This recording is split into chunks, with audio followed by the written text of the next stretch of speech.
After being a top producer for Jeremy Miner at 7th level for 2 years, I quit. And a lot of people have been asking me, hey, why did you leave? Is it to start your own sales coaching business? Did you get in bad terms with Jeremy Miner? Did something happen at the company? I've been quiet about telling the truth because, as you can imagine, there's some complication involved, so I cannot get into all the details. But here's my side of the story.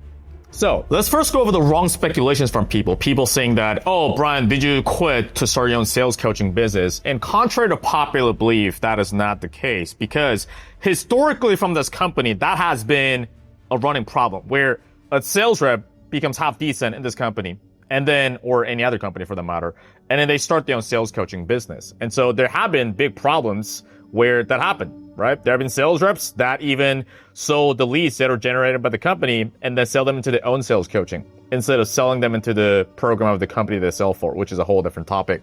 But that was actually not the case. Me starting sales coaching was the last thing I wanted to do. Okay. I even told my buddy over here that I am not going to do that. I said, dude, everybody at this company, they quit they start a YouTube channel, they start their own sales coaching business. I'm not going to do that. I'm definitely not going to do that. That was the last on the list, which is funny how it worked out, and we'll go over how that happened. In fact, after I quit, what I did was I got into marketing and growth operating, as the cool kids call it nowadays. That's what I wanted to do. I was like, okay, I'm not going to do sales coaching, so I have some sales knowledge. So what if I help businesses with their sales operations or their marketing, so on and so forth, and get a rev share on that? So did that for a little bit. And then after that, I'm like, okay, I don't want to do this anymore. I even bought an Airbnb arbitrage course to get into Airbnb arbitrage. I bought it for $5K. I still have the course, by the way. And the reason why I didn't continue doing Airbnb arbitrage is because I think Airbnb arbitrage is a good model in the US as an example, because it's easier to negotiate with landlords, so on and so forth. And Dubai is a lot more tougher. I'm not going to get into the whole details. It's not about Airbnb in this video. But long story short, I calculated using my amazing Asian brain, because we're good at math. And I bust out the spreadsheet because I love spreadsheets. And I realized that, okay, to even match what I was making in sales, my commissions, it would take me like 2-3 years trying to do this thing in Dubai. So like that didn't work out. And other sales reps and other business owners kept saying like, hey, Brian, you need to do sales coaching. You should do sales coaching. And I was like, dude, I'm not going to do fucking sales coaching. Like I don't want to be like one of those fuckers. It's funny how it worked out. But eventually, okay, fine, I gave in. Started coaching some people. This is after I left, by the way. People reaching out. I made some Facebook posts. People signed up. And then I stopped doing marketing because too many people came in, long story short, in the beginning. And then my buddy and I did a sales podcast. That kind of, people knew us from that. And then now obviously we have the YouTube channel, so on and so forth, and it kind of grew to what it is now. Second speculations is that some people spread some rumors saying that, oh, he got fired, he got let go. That is actually not the case. In fact, some people in 7th level management and leadership told the team, apparently is what I heard, I don't know if it's true or not, told the team that I got let go or I got fired, which is not true, first of all. And funny enough, those people that spread those false rumors are no longer with the company either. It's kind of funny how it works out. So everything we say in this video, take it with a grain of salt, even though it's coming from me. So once upon a time, a wise woman once said to me that, Brian, there's always 3 sides of the story. Your side of the story, their side of the story, and what actually happened. Okay? This was when I was going through my first ever breakup, and my lovely friend was saying to me as we were going to Buffalo Wild Wings, which is an amazing chicken establishment in the good old United States. And this was because when that girl and I broke up, some people spread rumors about me, that I cheated. Some people spread rumors that I did this, I did that, which is not true. And I was a little bit bummed out about that, me being a young man back then. So that's what she says, like, there's always 3 sides of the story. And this is my side of the story. They're going to have their side of the story, and there's going to be what actually happened. Obviously, I'm going to be a bit biased. I'll try to be as less biased as much as possible, but there's just certain things that subconsciously I'm going to be biased towards my own opinion because it's coming from my side of the story. Okay, so I'm not here to convince you. I'm just putting this out because why fucking not? So why did I leave? First things foremost, it's a time zone and me talking to people all day, being in full-time sales.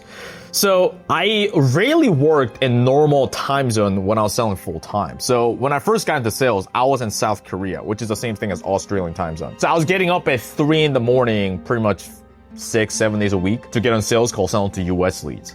And so that's how I started my selling career. And so I went from like 3 a.m. up to like 1 p.m., 12 p.m., 1 p.m., so on and so forth. And by like 6 p.m., I was in bed, right? Like 6-7 p.m., whatever it was. And so I never had like a normal schedule per se, especially in the beginning. I mean, later on, yeah, I sold for like an Australian company for a little bit. So that I did that for a few months, but if you've been in high ticket sales, then you also know that the US companies are just better, man. For the most part, right? There are some Australian companies that are better, but for the most part, US companies that are solid. Obviously, USD is higher value than Australian dollars, so on and so forth. I mean, listen, I did my thing. I lived in South America for a little bit. I lived in Canada for a little bit. I did that for a few months, but I didn't want to live in South America. I didn't want to live in Canada just because, yeah, South America is cheap, like Colombia is an example. Some people like that. Some people like the big booty Latinas, cheap cost of living. I'm never in the warm weather. It's great. It's great for a lot of people. A lot of our members who come into our licensing program and they get to like the 10, 15, 20 grand a month in commissions. They go to Colombia. It's warm. They like it. Just not my cup of tea. Nothing wrong with that. It's just a preference thing, right? Canada, same thing. Canada to me is just, the amount of money I was paying for versus what I got out of it in terms of lifestyle from the city and the country, it just was not worth it. Again, I have no problem paying a lot of money in Dubai. I pay a decent amount of money, but I get a return on that because I have a better quality of living here for different reasons. I won't get to here. And I also lived in Europe, right? Europe's great, but also long-term speaking, I just like being in Dubai, right? This is my personal preference. You don't have to like Dubai. Like, it's just, you can do whatever the fuck you want, right? One life that we all have. We can just pick and choose whatever we want. And so me being in Dubai, I was selling from anywhere between like 3 to 4 p.m. I would start there, going to like midnight, 1 a.m., 2 a.m., and depending on the different days. And so I was willing to do that for about 1-2 years, right? But it came to a point, and I even told a sales director that come into the company at that point. I was like, yeah, listen, at this point in my life, I'm willing to do this and I'm going to do this, like just grind it out, get the skills and get more cash in the bank. But I don't plan on doing this forever, And the sales director, great guy, by the way, he just kind of chuckled and laughed. He's like, well, what do you mean at your point of your life? You seem like a young guy to me. I was like, yeah, you could say that at the same time. Like, I'm doing this now, but am I going to do this for the rest of my life? As I get a woman that I really care about, as later on, I may start a family. Do I want to be up until 1 a.m., 2 in the morning? You know what I'm saying? So I got to figure something else out. And so I told her very transparently. You know what I mean? That's exactly what happened. And same thing with talking to prospects all day. Again, like I'm naturally an introvert. And I'm not to put a label on myself here. It's like, oh, I'm an introvert. I'm an extrovert. I cannot change it. But what I mean by that is, as a definition, how I would define it is, I just gain more energy being by myself. And when I talk to people, listen, I can be social. I can be extroverted. I can be the life of the party. All those kind of things. Great. Like I even used to work at a club, right? I used to be a club promoter, club host at one point, believe it or not. And so I'm willing to do that. And on sales calls, I'm willing to do what I'm supposed to do. At the same time, I don't particularly enjoy being on calls like all day long. I was able to do that and willing to do that for a few years, but eventually got to a point I was like, yeah, dude, like my ideal day is talking to nobody. You know what I'm saying?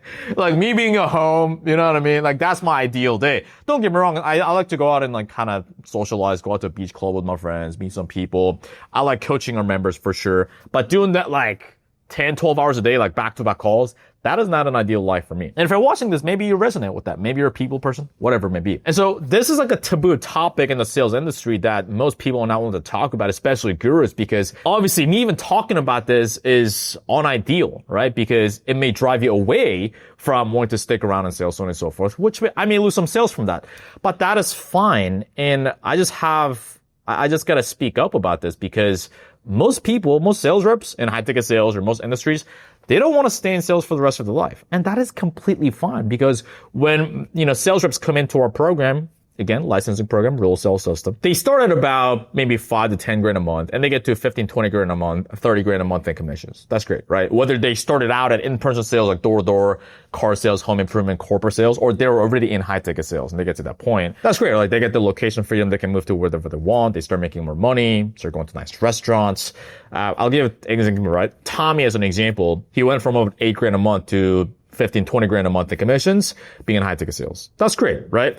And it came to one point where, okay, so how much longer am I going to keep doing this? Or do I want to do my own thing? And so, yeah, later on, he started his own business. So his business, it may change by the time you watch this, but his business is helping men who are addicted to the porn recover from porn addiction, which is a very powerful type of business, which is a very powerful offer. And so that's what he does. And right now he's doing like 5 to 8K a week. And now he feels more fulfilled. He has more control over his schedule. I mean, in high ticket sales, you can do that thing too, but as a business owner, you have even more leverage, right? So he's doing that. He feels more fulfilled and obviously it's more scalable, so on and so forth. I'm not saying it is easy, right? I would not recommend that for most people to start a business right away because I tried to do that. And for like 2-3 years, I made no fucking money. And when I got into high ticket sales, I got to 20K to 30K a month in the first 11 months, right? Because in high ticket sales, all you gotta do is just one thing, which is sell.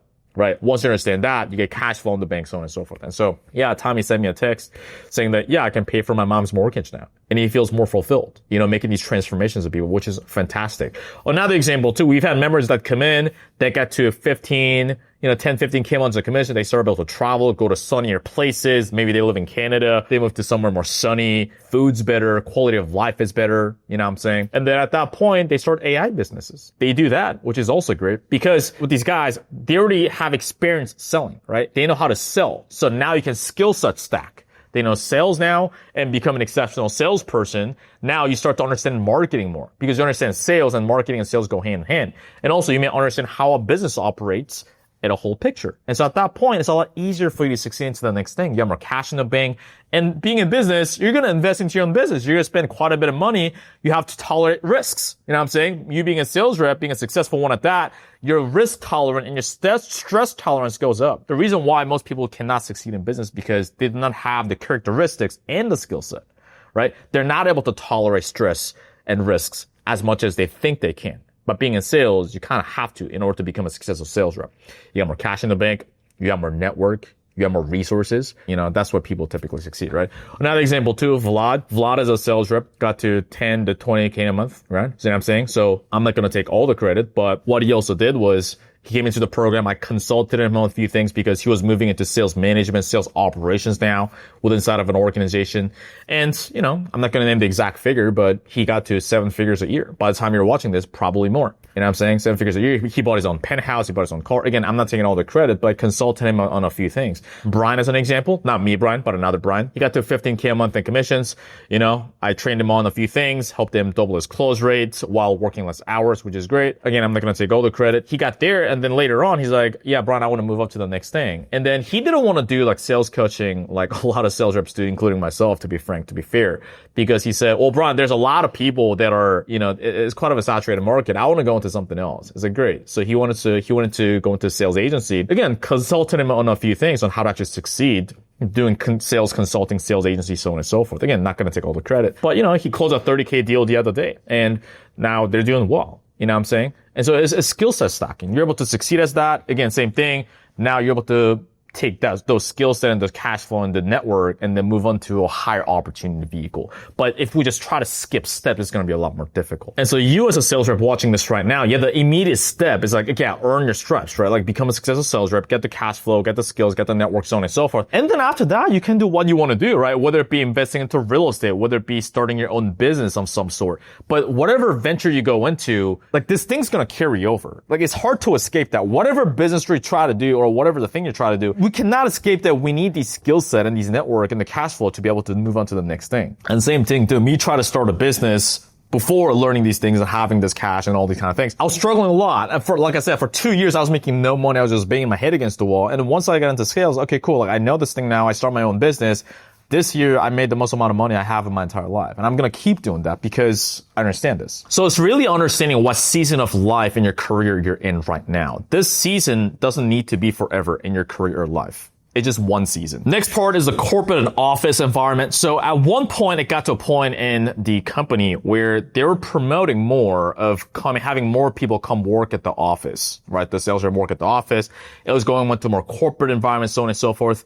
And there's pros and cons to both, right? So, and Jeremy and I talked about this before I left the company as well. And from his standpoint, corporate is good because it makes the company more stable and you don't have to offer hop like most people do in the high ticket sales industry, which is true, right? Most people in high ticket sales, they hop from one offer, aka company, to another because it's a less established company. And because of that, maybe the marketing fluctuates too much. Don't get me wrong, every company marketing can have ebbs and flows, but too much, so on and so forth. So the corporate environment helps that, right? If you sell for a corporate company or like really established company, but just the whole corporate vibe that I was going into, I just didn't particularly enjoy that because the whole reason why I got into high ticket sales is because I didn't like the whole corporate environment. You know what I'm saying? Like I didn't want to get an office job. I didn't want to have to go into an office. I didn't want to have to get into corporate environment, which is why I got into high ticket sales and later I got into starting my own business, right?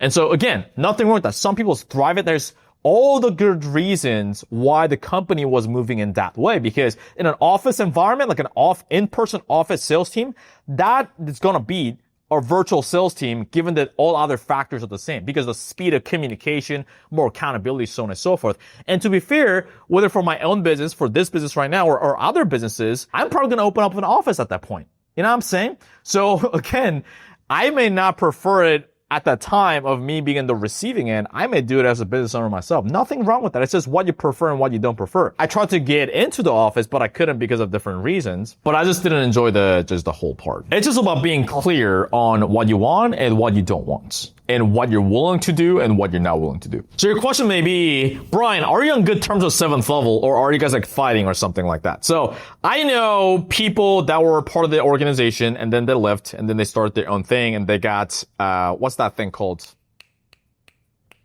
Cease and desist letter, right? They got a cease and desist letter. A few of them have contacted me. Hey, Brian, did you also get a cease and desist letter? I was like, no, I personally haven't gotten one, at least yet. I may get one, which will be an interesting topic to talk about, right? But I didn't personally get one, and I don't know. I think it's because a lot of times I just give them a lot of credit for what I learned. You know, I'm not going to give them all the credit because some things I learned on my own from my own trial and errors, and I have my own way of doing things. But yeah, I'm not going to deny the fact that I learned from Jeremy and other trainers and other people. They may still be with the organization. They may not be with the organization anymore. And to be fair, Jeremy learned from other people too. Everybody learns from somebody, right? It's just that I'm crazy enough. Well, everybody in like the coaching and the online education space, 95% of people, they don't give credits to people that they learn from. And nothing wrong with that. Not that you have to. It's just for me, I just thought to myself that, yeah, I'm like, I learned this from this person. I learned that from that person, right? Obviously, I cannot do that every time because sometimes I just simply forget. Right? Or some people try to take advantage of that whenever I give them credit, and they try to take too much credit for it. You know what I'm saying? Which is fine. To be fair, I may do that too. But yeah, I do give them credit. Hey, I learned this from this person. Even inside of our training program too, inside of a licensing program, if I learned something from somebody, yeah, I learned this from this person. I learned that from that person. Like, this is how humans just evolve. Like, we all learn something from somebody. Even just the way us being able to speak, we learned that from our parents. But I am on good terms with everybody that's inside the company or people that have left the company, except for one person. I'm not going to say who that person is because I don't think it's really necessary. But yeah, I'm still in contact with some people that are still inside the organization, or again, no longer with the company, whether it be in different positions and different level of positions, right? Inside the company. But with that just one person, we didn't have a good ending because, I mean, from my perspective, I just didn't like how he reacted when I was leaving. It was a bit of a low blow, as well as later on, they accused me of lying of the reason why I left the company. They simply assumed and accused me of that. And then after that, apparently, I don't know if this is true or not, I just heard from another person that also left the company that apparently this one person told people in the Slack message that I lied to him. And then apparently he told the entire team, which I don't know if that's true or not, but I don't see why this person would lie about that. That told me this information, but that was a bit of a low blow. So I have respect for this person from a professional standpoint. From a personal standpoint, not necessarily. I have people that are no longer with the company, but they'll just hit me up whenever they swing through Dubai. You know, people swing through Dubai all the time. It's like, yo, Brian, I'm going to be in town. Like, da-da-da. So I invite them out to our favorite Korean barbecue place. We just talk shit. You know what I mean? Some people we have on our podcast as well. People that I've worked with inside of the organization, but again, no longer with the company. So this video isn't to talk shit about 7th level Jeremy by any means. I mean, I learned a lot. I mean, it gave me an unfair advantage, not just in my career, but in my life in general, because it was the high, at the time at least, right? I don't know about now, but at the time, and when I say I don't know about now, I genuinely don't know because I'm not part of the organization anymore, right? But it was the most competitive sales environment you could possibly imagine. I mean, it was only the highest possible standard. The CEO at the time, he mentioned that, yeah, at this point, I've overseen 3,000 different sales reps and sales teams and organizations. This is the highest standard sales team. This is the most skilled sales team I've ever seen. And it's really true.